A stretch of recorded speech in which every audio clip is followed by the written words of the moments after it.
హైదరాబాద్ నగరం సహా పలు చోట్ల వర్షం దంచికొట్టింది. ఏకదాటిగా కురిసిన భారీ వర్షానికి చాలా ప్రాంతాల్లో వరద నీరు వచ్చి చేరింది.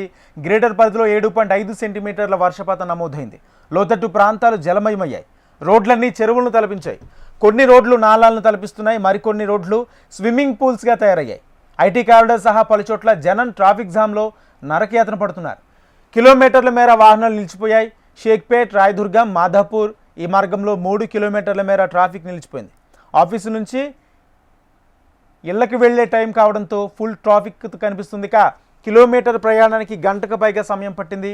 టౌలీ చౌకీ, నానల్ నగర్ జంక్షన్ దగ్గర నాలా పొంగి పొర్లుతుంది. మరో 2 గంటల పాటు నగర వ్యాప్తంగా వర్షాలు కురుస్తాయని వాతావరణ శాఖ అధికారులు అంచనా వేస్తున్నారు. ప్రజలు అత్యవసరమైతే తప్ప బయటకు రావద్దంటూ హైడ్రా, జిహెచ్ఎంసీ అధికారులు హెచ్చరికలు జారీ చేస్తున్నారు.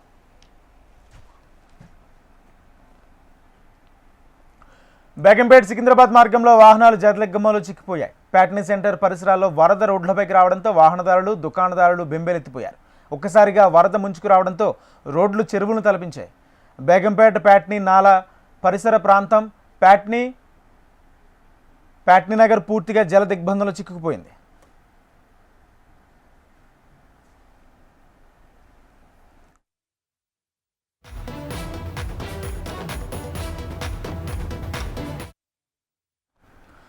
బేగంపేట్ సికింద్రాబాద్ మార్గంలో వాహనాలు జలదిగ్బంలో చిక్కుకుపోయాయి. ప్యాట్నీ సెంటర్ పరిసరాల్లో వరద రోడ్లపైకి రావడంతో వాహనదారులు, దుకాణదారులు బెంబేలెత్తిపోయారు. ఒక్కసారిగా వరద ముంచుకు రావడంతో రోడ్లు చెరువులను తలపించాయి. బేగంపేట, ప్యాట్నీ నాలా పరిసర ప్రాంతాల్లో ప్యాట్నీ నగర్ పూర్తిగా జలదిగ్బంలో చిక్కుపోయింది. సమాచారం అందుకున్న హైడ్రా కమిషనర్ రంగనాథ్ స్వయంగా సహాయక చర్యల్లో పాల్గొన్నారు. ఎన్డీఆర్ఎఫ్ సిబ్బంది బోట్లతో సహాయక చర్యలు చేపట్టారు. వరదలో మోటార్ సైకిళ్లు కొట్టుకుపోతుంటే వాటిని కాపాడుతూనే ప్రయత్నం చేశారు. వరద నీటిలో చిక్కుకుపోయిన వారిని ఎయిర్ బోట్ల సహాయంతో ప్రమాదం నుంచి తప్పించారు. ఎడతెరిపిలేని భారీ వర్షంతో ఊహించని విధంగా వరద నీరు ముంచుకురావడంతో వాహన చోదకులు భయాందోళనకు గురయ్యారు. మురికి నీరు, వరద నీరు సాఫీగా సాగాల్సిన నాళా ప్రాంతం కబ్జాకు గురవడంతో వరద నీరు ముంచుకొచ్చిందని అక్కడ పరిస్థితులు ప్రజలను హెచ్చరించాయి. హైదరాబాద్ నగరంలో కురిసిన వర్షాలతో నగర ప్రజానికం అప్రమత్తంగా ఉండాలని సీఎం రేవంత్ రెడ్డి సూచించారు. ఎవ్వరూ అనవసరంగా వీధుల్లోకి రావద్దని ప్రజలకు విజ్ఞప్తి చేశారు. భారీ వర్షాలపై ప్రజల నుంచి సమాచారం రాగానే సహాయక చర్యలకు సిద్ధంగా ఉండాలని జిహెచ్ఎంసీ అధికారులను ఆదేశించారు. ఎన్డీఆర్ఎఫ్, ఎస్డీఆర్ఎఫ్, హైడ్రా అధికారులు సహాయక చర్యల్లో పాల్గొనాలని సీఎం రేవంత్ రెడ్డి ఆదేశాలు జారీ చేశారు. కుండపోతగా కురిసిన వర్షంతో హైదరాబాద్ మహానగరం ట్రాఫిక్ వలయంలో చిక్కుకుంది.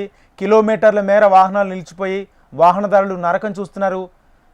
అక్కడ ఇక్కడ అనే తేడా లేదు. నగరం మొత్తం ఇలాంటి దృశ్యాలు కనిపిస్తున్నాయి. కిలోమీటర్ దూరానికి కూడా అరగంటకు పైగా సమయం తీసుకుంటుందని వాహనదారులు వాపోతున్నారు. ట్రాఫిక్లో కంట్రోల్ చేయలేక ట్రాఫిక్ పోలీసులు చేతులెత్తేశారు. అంబులెన్స్ కూడా ట్రాఫిక్లో చిక్కుకొని రోగుల అవస్థలు పడ్డారు. గచ్చిబౌలి నుంచి మరింత సమాచారం మా ప్రతినిధి రమణ అందిస్తారు.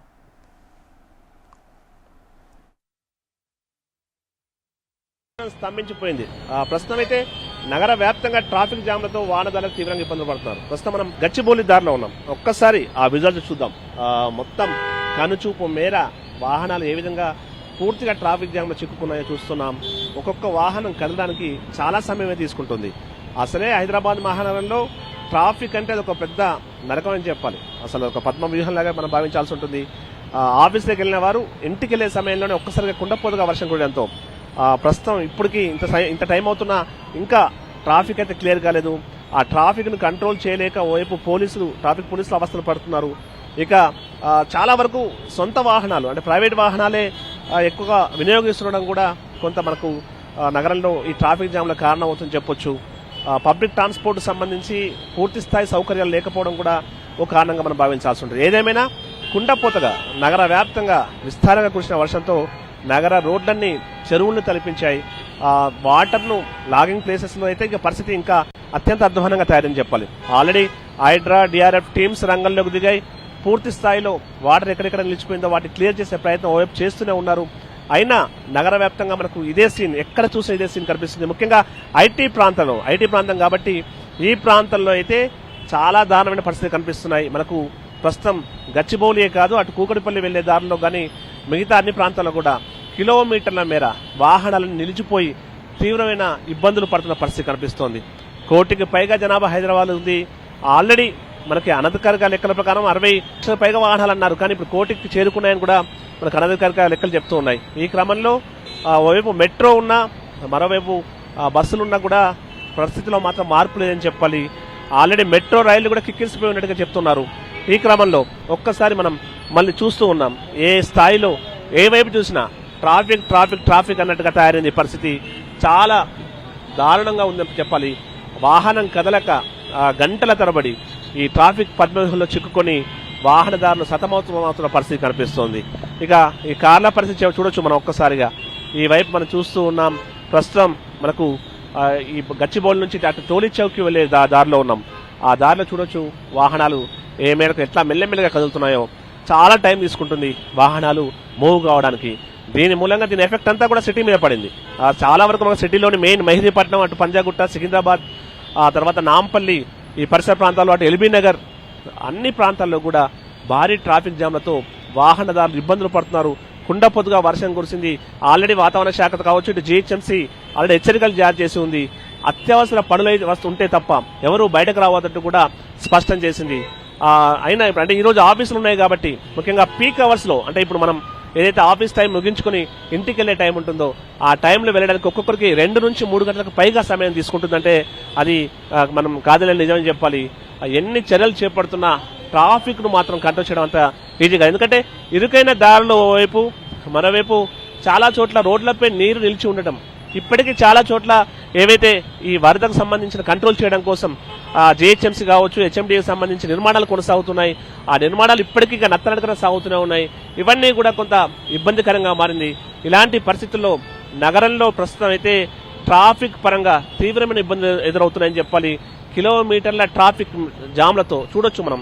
దాదాపు మనకు కనుచూపు మేర సేమ్ అదే సీన్ కనిపిస్తుంది. ఏ వైపు చూసినా వాహనాలు, అంత పొడవునా దారి పొడవున వాహనాలే కనిపిస్తున్నాయి. కనీసం నడుద్దామంటే కూడా ఇంకా పాదశాల పరిస్థితి అత్యంత దయనీయమని చెప్పాలి. మనం చాలా వరకు చూడొచ్చు. ఒక్కసారి ఈ వైపు కూడా మళ్ళీ చూద్దాం. అసలు ఒక్కొక్క వెహికల్ మూవ్ కావడానికి ఎంత సమయం తీసుకుంటుందో మనం క్లియర్ గా చూస్తున్నాం. అంటే ముఖ్యంగా ప్రైవేట్ వాహనాల సంఖ్య పెరిగిపోవడం ఒక కారణమైతే, ఆ తర్వాత ఈ వానకు సంబంధించి రోడ్లపై నీరు నిలుస్తూ ఉండడంతో కూడా కొంత సమస్య జటిలమవుతుందని చెప్తున్నారు. ట్రాఫిక్ పోలీసులు అయితే అప్పటి నుంచి కూడా దాదాపు సాయంత్రం 4 గంటలకు మొదలైంది ఈ వర్షం. ఇక ఆ పరిస్థితి అంటే ఇక వర్షం ఇప్పుడిప్పుడే పూర్తి స్థాయిలో వర్షం తగ్గింది, కానీ మనకు రోడ్లపై వాటర్ ఇంకా కొన్ని చోట్ల జామ్ అయి ఉంది. అది కూడా కొంత ట్రాఫిక్ కారణమవుతుంది. ఇక ఆ ఎఫెక్ట్ ఇప్పటికీ కూడా కొనసాగుతున్న నేపథ్యంలో ఇంత రాత్రి అవుతున్నా కూడా ఇప్పటికీ మనకు నగర వ్యాప్తంగా ఈ ట్రాఫిక్ జామ్లు కనిపిస్తున్నాయి.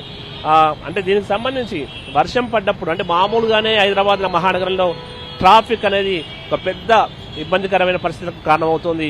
ఇక వర్షం పడ్డప్పుడు ఇంకా చెప్పనవి కాదు. చూడొచ్చు ఏ విధంగా ఇబ్బంది పడుతూ మరి ద్విచక్ర వాహనాలు కూడా చూడొచ్చు. మనం సర్వీస్ రోడ్ గుండా వెళ్తున్నటువంటి వారిని కూడా మనం చూస్తూ ఉన్నాం. అందరు కూడా ఎప్పుడో ఉదయం ఆఫీసుకు వచ్చారు, వారంతా ఇంటికి చేరుకునే క్రమంలో వారు ఎలాంటి ఇబ్బందులు పడుతున్నా చూడొచ్చు. దాదాపు సగం సమయం ఈ ట్రాఫిక్ లోనే గడిచిపోతున్న పరిస్థితి. ఉదయం ఆఫీస్ రావాలంటే సేమ్ అదే పరిస్థితి, ఇంటికి వెళ్ళాలంటే కూడా సేమ్ అదే పరిస్థితులు ఎదుర్కొంటున్నారు.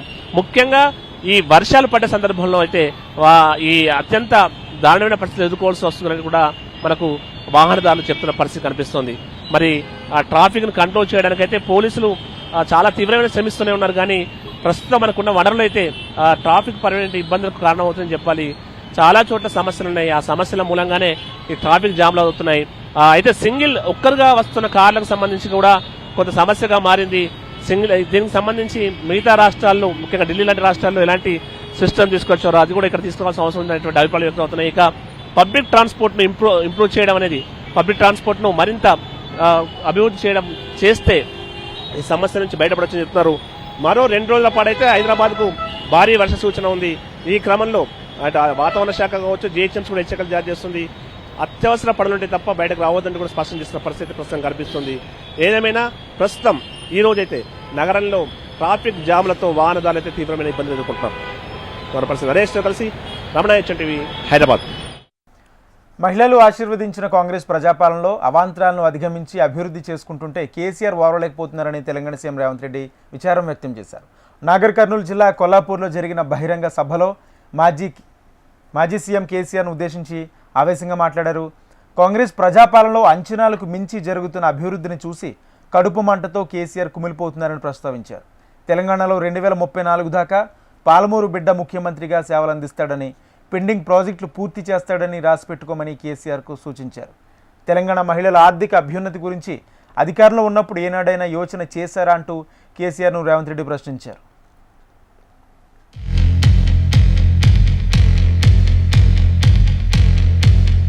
నీ దుఃఖం 10 ఏళ్ల వరకు అట్లనే ఉంటుంది. అది పెరిగి పెద్దదై భూతమై నిన్ను కబలిస్తుంది తప్ప నీకు విముక్తి లేదు. నువ్వు శాపగ్రస్తుడివి చంద్రశేఖరరావు. నీ కళ్ళ ముందల్నే తెలంగాణ అభివృద్ధి చెందుతుంది. అభివృద్ధి చేసే బాధ్యత మేం తీసుకుంటాం. ఇవాళ ఈ వేదిక మీద నుంచి చెప్తున్నా, 94 నుంచి 10 ఏళ్ళు తెలుగుదేశం అధికారంలో ఉన్నది. 2004 నుంచి 2014 వరకు 10 ఏళ్ళు కాంగ్రెస్ అధికారంలో ఉన్నది రాజశేఖర రెడ్డి నాయకత్వంలో. 2014 నుంచి 2024 వరకు చంద్రశేఖరరావు ఈ తెలంగాణ రాష్ట్రానికి బీఆర్ఎస్ అధికారంలో ఉన్నది. 2024 నుంచి 2034 వరకు రాసుకో చంద్రశేఖరరావు. నీ డైరీలో కాదు, నీ గుండెల్లో రాసుకో. నీ కొడుకు గుండె మీద రాయి. 2034 వరకు ఈ సోదరుడు పాలమూరు బిడ్డ తెలంగాణకు ముఖ్యమంత్రిగా ఉంటాడు. పాలమూరు నుంచే ప్రజా ప్రభుత్వాన్ని నడుపుతాం. ఇది నా మాట. నువ్వు నీ గుండెల్లో రాసుకో చంద్రశేఖరరావు. పాలమూరు నుంచే శాసనం చేస్తాం. పాలమూరు నుంచే శాసనసభను నడిపించే బాధ్యత నేను తీసుకుంటా. నువ్వు దుఃఖం వస్తుందో, బాయిలో దుంకుతావో, పెట్రోల్ పోసుకొని తగిలబెట్టుకుంటావో అది నీ ఇష్టం. నా కోరిక ఒక్కటే, నువ్వు అసెంబ్లీకి రావాలి, అపోజిషన్లో కూర్చోవాలి. మేము చేసే మంచి పనులు చెప్తుంటే నువ్వు కుమిలి కుమిలి ఏడవాలి. అందుకే నేను అసెంబ్లీకి పిలుస్తున్నా. నువ్వు చేసిన ద్రోహం ఏందో, నువ్వు చేసిన అన్యాయం ఏందో, నువ్వు పాలమూరుకు మొత్తం ఎడారిగా మార్చిందేందో, నువ్వు కట్టకుట్ట వదిలిన పాలమూరు, రంగారెడ్డి, కల్వకుర్తి, భీమా, నెట్టంపాడు, కోయిల్ సాగర్ ఈ ప్రాజెక్టులన్నింటినీ పూర్తి చేసే బాధ్యత నేను తీసుకుంటా. తుమ్మిడిఎట్టి దగ్గర నుంచి నీళ్లు తీసుకొస్తా. రంగారెడ్డి జిల్లా వికారాబాద్, చేవెళ్ళ, తాండూరు, పరిగికి నీళ్ళు ఇచ్చే బాధ్యత నేను తీసుకుంటా. నా జీవిత లక్ష్యం 2035 నాటికి దేశంలో మన తెలంగాణ $1 ట్రిలియన్ ఎకానమీ చెయ్యాలంటే మా 1 కోటి మంది ఆడబిడ్డలు కోటీశ్వర్లు కావాలని ఒక లక్ష్యంగా పనిచేస్తున్నా. ఇవాళ 67 లక్షల మందిని కాదు, 1 కోటి మంది ఆడబిడ్డల్ని సంఘాలలో చేరండి. 1 కోటి మంది ఆడబిడ్డల్ని 10 ఏళ్ళ కోటీశ్వర్లను చేసి మీరు కోటీశ్వరులమని గర్వంగా చెప్పుకోవడానికి ఇవాళ ప్రణాళికలు వేసి ప్రజాపాలనలో, ఇందిరమ్మ రాజ్యంలో ఇవాళ మా అక్కలను కోటీశ్వరులను చేయాలని నేను చూస్తున్నా. ఎన్నడన్నా ఈ ఆడబిడ్డల చేతుల 10 రూపాయలు ఉండాలని నువ్వు ఆలోచన చేసినావా చంద్రశేఖరరావు? ఎప్పుడన్నా నువ్వు మానవత్వంతో ఒక్క ఆలోచన చేసినావా? ఇవాళ మేము ఆలోచన చేసినాం. మా ఆడబిడ్డల్ని గుర్తించినాం, వాళ్ళకి గౌరవం ఇచ్చినాం, వాళ్ళకి బస్సు ఇచ్చినాం, విద్యుత్ ఇచ్చినాం, పెట్రోల్ బంక్ ఇచ్చినాం, హైటెక్ సిటీ పక్కన భూములు ఇచ్చినాం, వ్యాపారాలు ఇచ్చినాం, బట్టలు కుట్టేది ఇచ్చినాం, బడి మీద పెత్తనం ఇచ్చినాం. 18 నెలల్లో ఈ దేశంలో ఎవరైనా ఆడబిడ్డల కోసం ఇన్ని మంచి పనులు ఎవరైనా చేసిన వాళ్ళు ఉంటే ఎవరో ఏ రాష్ట్రమో పోటీ పెట్టండి. తెలంగాణ రాష్ట్రం నుంచి మా సీతక్కను, మా కొండా సురేఖను, మా సోదరిమణులను పంపిస్తా, వాళ్ళతో చర్చ చేయండి. ఇవాళ అక్కలను అందరినీ కూడా ఈరోజు చైతన్యవంతులను చేసి వాళ్ళ పిల్లల్ని చదివించుకునేటట్టు చేసి ఇవాళ మనం ఒక దిశగా వెళ్తుంటే చంద్రశేఖరరావు కుటుంబానికి దుఃఖం వచ్చింది, ఆరోగ్యం పాడైంది, దవాఖానలో పోయి షరీక్ అవుతారు. నేనేం చేస్తానే? నీ కడుపు నుండే విషం పెట్టుకుంటే నేనేం చేస్తా? డాక్టర్లు కోసి తీసి విషం తీసి బయట వేస్తారు, అంతేనా? కడుపులో విషం ఉంటే డాక్టర్ ఏం చేస్తాడు? దవాఖాన పోతే కోసి విషం తీసి బయట వేస్తాడు.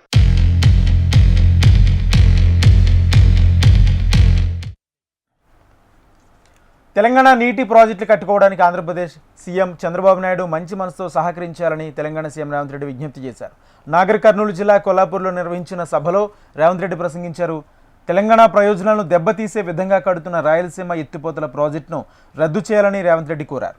2 రాష్ట్రాల ప్రయోజనాలను కాపాడాలనే మనసుతో తెలంగాణకు సంపూర్ణంగా సహకరించాలని చంద్రబాబుకు విన్నవించారు. ఆంధ్రప్రదేశ్ ముఖ్యమంత్రి గారు కూడా విజ్ఞప్తి చేస్తున్నా, మీరు విఘ్నులు, మీరున్నప్పుడే మొదలుపెట్టారు కల్వకుర్తి. మీరు ముఖ్యమంత్రిగా ఉన్నప్పుడే ఈ జిల్లాల భీమా, నెట్టంపాడు, కోయిల్ సాగర్ ప్రాజెక్టులు వచ్చినాయి. మీరు ప్రధాన ప్రతిపక్ష నాయకుడు ఉన్నప్పుడే పాలమూరు, రంగారెడ్డి ఎత్తిపోతల పనులు ప్రారంభమైనాయి. మరి మీరు ముఖ్యమంత్రిగా 10 ఏళ్ళు ప్రతిపక్ష నాయకుడిగా 10 ఏళ్ళు ఉన్నప్పుడు మొదలుపెట్టిన ప్రాజెక్టులను మీరు అడ్డుకోవడం ఏ మేరకు న్యాయం? చంద్రశేఖరరావు గారు కట్టకపోతే చంద్రబాబు నాయుడు గారు అడ్డుకుంటే న్యాయమా?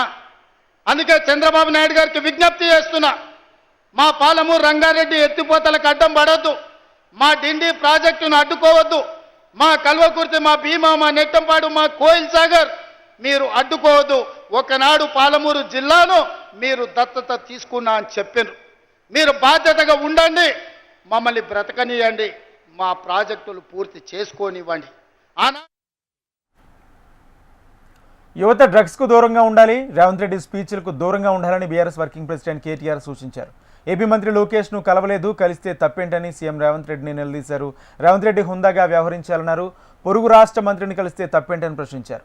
అయినా ఆయన మీ పెద్ద బాస్ చంద్రబాబు కొడుకే కదా, నేనేమైనా దొంగను కలిశానా అన్నారు. చీకట్లో పోయి అమిత్ షా కాళ్లు పట్టుకుని మోడీ పాదాలకు పరిణమిల్లి చిల్లర రాజకీయాలు చేస్తున్నావా అన్నారు. చిన్నర మల్లల మాటలతో ఇంకా ఎన్ని రోజులు టైంపాస్ చేస్తారు, ఎన్ని రోజులు ప్రజలను ఆగం చేసే ప్రయత్నం చేస్తారని కేటీఆర్ నిప్పులు చెరిగారు. మత్తు పదార్థాలకి, డ్రగ్స్ కి దూరంగా ఉండండి. పొరపాటును కూడా అలవాటు చేసుకోవద్దు. పొరపాటును కూడా అవి అలవాటు చేసుకుంటే జీవితాలు నాశనం అవుతాయి. నేను జీవితంలో ఎన్నడూ సిగరెట్ కూడా తాగని వ్యక్తిని. అట్లాగే మరి మీరందరూ కూడా తప్పకుండా డ్రగ్స్ కి, మత్తు పదార్థాలకి దూరంగా ఉండాలని కోరుతా. రాష్ట్ర ప్రజలకు కూడా ఒక విజ్ఞప్తి, రేవంత్ రెడ్డి గారి స్పీచ్లకి, వార్తలకి, చిట్చాట్లకు కూడా దూరంగా ఉండండి నా విజ్ఞప్తి. ఎట్లాగైతే మరి డ్రగ్స్ మనుషుల ప్రాణాలు హరిస్తాయో అట్లాగే కొన్ని నికృష్టపు మాటలు, నికృష్టపు డైలాగులు మరి మీ ప్రశాంతతకు, మీ ఆరోగ్యానికి కూడా, రాష్ట్ర ఆరోగ్యానికి కూడా హానికరం. పెద్దలు చెప్తారు. ఇరు రాష్ట్రాల మధ్య జల వివాదాల విషయంలో కేంద్ర ప్రభుత్వం జోక్యం చేసుకుంటే జోక్యం చేసుకుందని, చేసుకోకపోతే ఎందుకు జోక్యం చేసుకోలేదని ప్రశ్నిస్తున్నారని కేంద్ర మంత్రి కిషన్ రెడ్డి అన్నారు. ఏపీ తెలంగాణ ముఖ్యమంత్రులను కూర్చోపెట్టాల్సిన బాధ్యత తమపై ఉందన్నారు. జడ్జిమెంట్ ఇవ్వడానికి ఇద్దరు సీఎంలను పిలవలేదని స్పష్టం చేశారు. బనకచర్ల సమస్య పరిష్కారం కోసమే పిలిచామన్నారు. బీఆర్ఎస్ అధికారంలో ఉన్నప్పుడు ఒక పాలసీ, అధికారంలో లేనప్పుడు మరొక పాలసీ అవలంబిస్తుందని మండిపడ్డారు. కేసీఆర్ సీఎంగా ఉన్నప్పుడు అనేక పాత్రలు పోషించారంటూ ఎద్దేవా చేశారు. ఒక రాష్ట్రానికి అనుకూలంగా మరొక రాష్ట్రానికి వ్యతిరేకంగా తీర్పు ఇవ్వరన్నారు. కృష్ణా గోదావరి జలాలపై ఇద్దరు సీఎంలు వేర్వేరు ఎజెండాలతో వచ్చారని కిషన్ రెడ్డి తెలిపారు. గోదావరి జలాల వినియోగంపై సీఎం రేవంత్ రెడ్డి ఏదైనా కార్యాచరణ రూపొందించారా అంటూ ప్రశ్నించారు. 2 రాష్ట్రాలకు న్యాయం చేయాలన్నదే కేంద్ర ప్రభుత్వ ఉద్దేశమని కిషన్ రెడ్డి తెలిపారు. విషయంలో కానీ, కృష్ణా నది జలాల విషయంలో కానీ 2 రాష్ట్రాలకు మేలు జరిగేలా వ్యవహరిద్దాం. గోదావరి నది నుంచి ఏటా 3500 టీఎంసీల నీళ్లు సముద్రంలో కలుస్తున్నాయి. తెలంగాణ గరిష్టంగా 700 నుంచి 800 టీఎంసీలు మాత్రమే వాడుకుంటున్నది కాదు, వాడుకోగలదు. మిగతా నీరంతా ఆంధ్రప్రదేశ్ రాష్ట్రం వాడుకునేటువంటి వీలుంది. ప్రకాశం బ్యారేజ్ ద్వారా సోమశిల వరకు గ్రావిటీతో గోదావరి నీటిని పంపించవచ్చు. దీంతో యావత్ రాయలసీమ సస్యశ్యామలం చేయవచ్చు. కేవలం 2 లిఫ్ట్లతో గోదావరి నీళ్లను రాయలసీమకు పంపించవచ్చు అని కేసీఆర్ చెప్పారు. తెలంగాణ గవర్నమెంట్ ఉత్తరం రాసింది. చంద్రబాబు నాయుడు గారు ముందుకెళ్తున్నట్టుగా అనిపిస్తుంది మాకు. టీవీలలో, పేపర్లలో వార్తలు చూస్తే ఈ విషయంలో మీరు జోక్యం చేసుకోండి. కాబట్టి నేను స్వయంగా వెళ్ళి ప్రధానమంత్రి గారికి, ఈ యొక్క జలశక్తి మంత్రి గారు కలిసి ఈ సమస్య విషయంలో తెలంగాణ ప్రజల దృక్పథంలో కూడా మీరు ఆలోచన చేయాలి. జల వివాదాల పరిష్కారం ఇరు ప్రభుత్వాలు కలిసి 2 రాష్ట్రాలకు చెందినటువంటి ఇంజనీర్లు కానీ, నిపుణులు కానీ, అధికారులు కానీ ఒక కమిటీ వేసుకోవాలని చెప్పి మొన్న సమావేశంలో వాళ్ళు ఏకాభిప్రాయం వచ్చారు. గ్లోబల్ వార్మింగ్ నేపథ్యంలో గ్రీన్ హైడ్రోజన్ ప్రాధాన్యత పెరిగిందని ఏపీ సీఎం చంద్రబాబు తెలిపారు. అమరావతి ఎస్ఆర్ఎం యూనివర్సిటీలో జరిగిన గ్రీన్ హైడ్రోజన్ సమిట్లో వివిధ కంపెనీ సీఈఓలతో సీఎం చంద్రబాబు సమావేశమయ్యారు. గ్రీన్ హైడ్రోజన్ ప్రాధాన్యం, ప్రస్తుతం ఉన్న అవసరాలకు అనుగుణంగా గ్రీన్ హైడ్రోజన్తో విద్యుత్ ఉత్పత్తికి ఉన్న అవకాశాల గురించి వారితో చర్చించారు. ఏపీని హైడ్రోజన్ వ్యాలీగా మార్చాలని నిర్ణయించామని చంద్రబాబు తెలిపారు. అందుకు అవసరమైన టెక్నాలజీ తీసుకురావాలని దిశానిర్దేశం చేశారు. దేశంలో విద్యుత్ సంస్కరణలను తొలిసారి ప్రారంభించామన్నారు. ఈ సదస్సులో కేంద్ర మంత్రి పెమ్మసాని చంద్రశేఖర్, నీతి ఆయోగ్ సభ్యుడు వికే సరస్వత్, సిఎస్ విజయనంద్, ఇతర రంగానికి చెందిన కంపెనీల ప్రతినిధులు హాజరయ్యారు. Srisalem. I started reversible pumps for peak load factor how to manage. Then that has gone at that time sometimes power demand also is changing according to situation. Earlier I had a problem, power shortage in the evening and also morning 10 to 11 like that. because agriculture operation. Today, power is generated during the day. I don't have any problem in the morning. I need more power in the evening. Sometimes peak load out of balance. Now pumped storage energy has come. Battery has come. Battery is very costly. But ultimately, sustainability is the problem and cost is the problem. Now we are all talking now. Clean hydrogen. That is where how to make it power cost effective and affordable. Very interesting experiment we are all thinking now. If you see global warming, all countries are moving how to go for green energy. If you see here, Honorable Prime Minister has announced 500 gigawatts non-fossil fuel energy by 2030 and also net zero by 2070. Clean hydrogen and its derivatives. We are aiming decarbonization and we are discussing today and tomorrow here. This is where circular economy, recycling of water, recycling of energy recovery, so many things we are going to discuss. Banakacherla ప్రాజెక్టును అన్ని అనుమతులు తీసుకుని నిర్మిస్తున్నామని మంత్రి నిమ్మల రామానాయుడు స్పష్టం చేశారు. పోలవరంలో బనకచెర్లలో వృధాగా పోయే నీటిని రాయలసీమకు పంపించాలని తమ ఆలోచనగా తెలిపారు. ఢిల్లీలో సీఎంల భేటీలో దీనిపై రిపోర్ట్ ఇచ్చామని తెలిపారు. రాబోయే రోజుల్లో అన్ని అనుమతులు తీసుకుని బనకచెర్ల నిర్మిస్తామన్నారు మంత్రి నిమ్మల. మొన్న జరిగినటువంటి ముఖ్యమంత్రుల సమావేశంలో కూడా చంద్రబాబు నాయుడు గారు కూడా చాలా క్లియర్ గా చెప్పినటువంటి పరిస్థితి. ఈవేళ రాష్ట్రాలు వేరవచ్చు, పార్టీలు వేరే అధికారంలో ఉండొచ్చు, కానీ తెలుగు ప్రజలందరూ ఒక్కటే. గోదావరి నీరు వృధాగా సముద్రంలోకి పోతూ ఉంది. అవకాశం ఉన్నంత వరకు తెలంగాణ ఉపయోగించుకోండి, అవకాశం ఉన్నంత వరకు ఆంధ్రప్రదేశ్ రాష్ట్రం ఉపయోగించుకోండి. అల్టిమేట్ గా ఆ వృధాగా పోయే నీరును ఉపయోగించుకుని తెలుగు ప్రజలందరూ కూడా బాగుండాలనే ఆలోచన మేము కూడా వ్యక్తం చేసినటువంటి పరిస్థితి. ఖచ్చితంగా రాబోయేటువంటి రోజుల్లో సిడబ్ల్యూసీకి అన్నింటినీ కూడా పర్మిషన్ తీసుకుని ఆ పర్మిషన్స్ ప్రకారమే ఆ యొక్క ప్రాజెక్ట్ ని నిర్మాణం చేస్తామన్న విషయాన్ని సందర్భంగా తెలియజేసుకుంటూ, మీరు ఏదైతే పోలవరం బనకచెర్ల మరి ఏదైతే సముద్రంలో వృధాగా కలిసిపోయేటువంటి నీటిని ఉపయోగించుకుని అత్యంత ఫ్లోరైడ్ వెనుకబడినటువంటి రాయలసీమకు 200 టీఎంసీలని రిజర్వ్ చేయాలని. ప్రజలకు ప్రభుత్వానికి వారధిగా ఉన్న మీడియాను ప్రతిపక్షంలో ఉన్న వైఎస్ఆర్ కాంగ్రెస్ పార్టీ నాయకులు తోలనాడడం తగదని ప్రజా సంబంధాల శాఖ మంత్రి కొలుసు పార్థసారథి అన్నారు. ప్రతిపక్ష నేతగా ప్రజల సమస్యలను పరిష్కరించాలనే భావన ఉంటే అసెంబ్లీకి రావాలన్నారు. అసెంబ్లీకి రాకుండా మీడియాను ప్రభుత్వాన్ని ఆడిపోసుకోవడం సబబు కాదని మంత్రి పార్థసారథి సూచించారు. వైఎస్ఆర్సీపీ అందరూ కూడా ప్రజలకి స్పష్టం చేయాలని చెప్పేసి మనం చేస్తాను. మీడియా అనేది 4వ స్తంభం లాంటిది. జ్యుడిషియరీ, ఎగ్జిక్యూటివ్, లెజిస్లేచర్కి ఎంత ప్రాముఖ్యత ఉందో ప్రజాస్వామ్యంలో, అదేవిధంగా ప్రెస్కి కూడా అంత ప్రాముఖ్యత ఉంది. ప్రెస్ ప్రజలకి ప్రభుత్వానికి మధ్య ఒక వారధిలాగా ఉపయోగపడే వ్యవస్థ. ప్రజల సమస్యల్ని ప్రభుత్వం దృష్టికి తీసుకెళ్లటం, ప్రభుత్వం చేసే కార్యక్రమాల్ని ప్రజల దృష్టికి తీసుకెళ్తాం, ఏదైనా లోపాలు జరిగితే వాటిని ఎత్తి చూపించి ప్రజలకి అనుకూలంగా ప్రభుత్వ నిర్ణయాల్ని మార్చగలిగిన శక్తివంతమైన వ్యవస్థ ఈ మీడియా అనేది. ఆయన గుర్తించుకోకుండా దాన్ని టిష్యూ పేపర్తో పోలుస్తున్నాడంటే ఆయనకి అసలు ఏ వ్యవస్థ మీద గౌరవం ఉంది? ఆపరేషన్ కగార్లో భాగంగా మరోసారి భారీ ఎన్కౌంటర్ జరిగింది. ఛత్తీస్గఢ్ రాష్ట్రం నారాయణపూర్ జిల్లాలో భద్రతా దళాలు మావోయిస్టులకు మధ్య భీకర ఎదురుకాల్పులు జరిపాయి. ఈ ఎన్కౌంటర్లో 6 మావోయిస్టులు మృతి చెందారు. అబుజ్బద్ అటవీ ప్రాంతంలో మావోయిస్టుల నుంచి పెద్ద మొత్తంలో ఆయుధాలు, మండుగుడ్డి సామగ్రిని స్వాధీనం చేసుకున్నారు. ఎన్కౌంటర్లో మృతి చెందిన వారిలో మావోయిస్టు కేంద్ర కమిటీ నేతలు ఉన్నట్లు భద్రతా బలగాలు అనుమానిస్తున్నాయి. వారి నుంచి AK-47, SLR రైఫిళ్లు, ఇతర ప్రాణాంతకర ఆయుధాలు, పేలుడు పదార్థాలు, రోజువారీ వాడుకునే సామాన్లు స్వాధీనం చేసుకున్నారు. ఇంకా భద్రతా దళాలు సెర్చ్ ఆపరేషన్ కొనసాగుతుంది.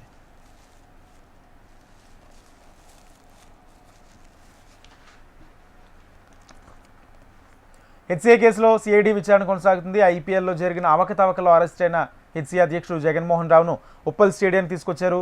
దర్యాప్తులో భాగంగా హెచ్సీఏ కార్యాలయంలో సిఐడి అధికారులు సోదాలు జరిపారు. జగన్మోహన్ రావు సమక్షంలో డాక్యుమెంట్స్ తనిఖీలు నిర్వహించారు.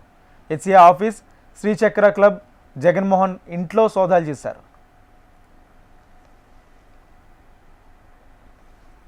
దేశవ్యాప్తంగా ధనధాన్య యోజన పథకంతో రైతుల జీవితాల్లో వెలుగులు నింపుతున్నామని భారత ప్రధాని నరేంద్ర మోడీ అన్నారు. బీహార్లో జరిగిన బహిరంగ సభలో ఆయన ప్రజలను ఉద్దేశించి మాట్లాడారు. 2 రోజుల క్రితమే కేంద్ర కేబినెట్లో ధనధాన్య యోజన పథకానికి ఆమోద ముద్ర వేశామన్నారు. ఈ పథకం ద్వారా తొలి దశలో 2 కోట్ల మంది రైతులను ప్రయోజకులుగా తీర్చిదిద్దామన్నారు. ఎన్డీఏ ప్రభుత్వం హామీలు ఇవ్వకుండా ప్రజలకు ఏ అవసరమో అదే చేస్తామన్నారు. అడవుల్లో నివసించే ఆదివాసీల అభ్యున్నతి కోసం కేంద్ర ప్రభుత్వం పాటుపడుతుందన్నారు. పీడిత వర్గాలను ఆర్థికంగా ఆదుకుంటామని భరోసా ఇచ్చారు. वो हमारी प्राथमिकता है। अब इसी भावना से एक और बहुत बड़ी योजना शुरू की जा रही है। 2 दिन पहले ही केंद्रीय मंत्रिमंडल ने प्रधानमंत्री धन धान्य कृषि योजना को मंजूरी दी है। इस योजना के तहत कृषि के मामले में सबसे पिछड़े 100 जिलों को चिन्हित किया जाएगा। ये ऐसे जिले होंगे जहां खेती से जुड़ी संभावनाएं तो भरपूर है, लेकिन पैदावार और किसानों की आय के मामले में ये जिले अभी भी पीछे हैं। इन जिलों के किसानों को इस योजना के तहत प्राथमिकता देकर मदद दी जाएगी। यानी पिछड़े को దేశ రాజకీయాల్లో సంచలన రాజకీయ పార్టీగా ఎదిగిన ఆమ్ ఆద్మీ పార్టీ వ్యూహాత్మక అడుగులు వేస్తుంది. ఢిల్లీ ఎన్నికల్లో పరాజయాన్ని చవిచూసిన ఆమ్ ఆద్మీ పార్టీ పంజాబ్ ఎన్నికల్లో పట్టు సాధించాలని నిర్ణయించింది. కాంగ్రెస్ సారథ్యంలో ఏర్పాటైన ఇండీ కూటమి నుంచి దూరమైన ఆమ్ ఆద్మీ పార్టీ ఇప్పుడు ఒంటరి పోరాటం చేసేందుకు సన్నద్ధమైంది. మిత్రపక్షమైన కాంగ్రెస్ పార్టీకి వ్యతిరేకంగా పోరాడి సత్తా చాటాలని చూస్తుంది. 2027 పంజాబ్ ఎన్నికలపై పూర్తిస్థాయి ఫోకస్ పెట్టింది. జాతీయ కవి రవీంద్రనాథ్ ఠాకూర్ పాటలో ఏక్లా చోలరే అనే వచన ప్రేరణతో ఒంటరి పోరాటంతో ఓటర్ల విశ్వాసం చెరుగుని స్వతంత్రంగా ఎదగాలని పార్టీ నాయకులు భావిస్తున్నారు. దీంతో ఇండీ కూటమితో తెగదంపులు చేసుకున్న ఆమ్ ఆద్మీ పార్టీ ఒంటరి పోరాటం చేయాలని నిర్ణయించింది.